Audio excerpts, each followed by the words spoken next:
8 మంది పిల్లలు బయటకు వెళ్తున్నారు టెన్షన్లో. సో ఆ 8 మంది కూడా ఈరోజు సన్మానం చేస్తున్నాం. మనం ఏ మంచి కార్యక్రమం చేయడానికైనా మేము ఎప్పుడు ముందుంటాం.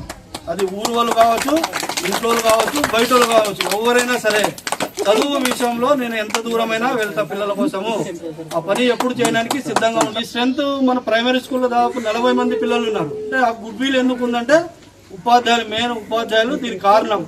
మీ ఇద్దరికి థ్యాంక్ యూ సార్. మీ శ్రమ కూడా చాలా ఉంది. మేము ఎప్పుడు గౌరవిస్తాం, మిమ్మల్ని గౌరవంతోనే ఉంటాం. సరేనా? సో ఈ కార్యక్రమానికి ముగిస్తూ అందరికీ పేరు పేరున ధన్యవాదాలు తెలియజేస్తూ ముగిస్తున్నాం.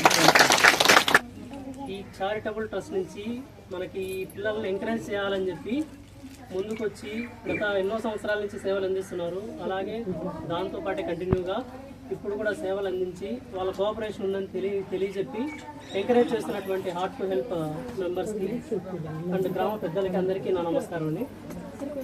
సో ఇవాళ అనేది సార్ గారు చెప్పినట్టు ఇంతవరకు సార్ చాలా బాగా ఎక్స్ప్లెయిన్ చేశారు, సార్ కానీ వీళ్ళు కానీ.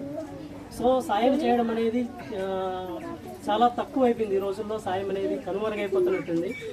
కానీ అటువంటి పరిస్థితుల్లో కూడా అందరూ ఒకేలాగా ఉండరు. సాయం చేసే గుణం అనేది చాలామందికి ఉంటుంది. కొంతమంది టైం పెట్టి చేయగలుగుతారు, చేయాలని ఉన్నా కూడా కొంతమంది టైం పెట్టలేరు. సో అలాంటి పరిస్థితుల్లో కూడా మనకి తన ఫ్రీ టైంలో కానీ జాబ్ చేసుకుంటూ కూడా ఒక ఫ్రీ టైం అనేది క్రియేట్ చేసుకుంటూ ఆ ఫ్రీ టైంలో ఇంత మంచి కార్యక్రమాన్ని నిర్వహిస్తున్న రవి గారికి నా ప్రత్యేకంగా ధన్యవాదాలు తెలుపుకుంటున్నానండి. మన పిల్లలు చాలా అదృష్టవంతులు.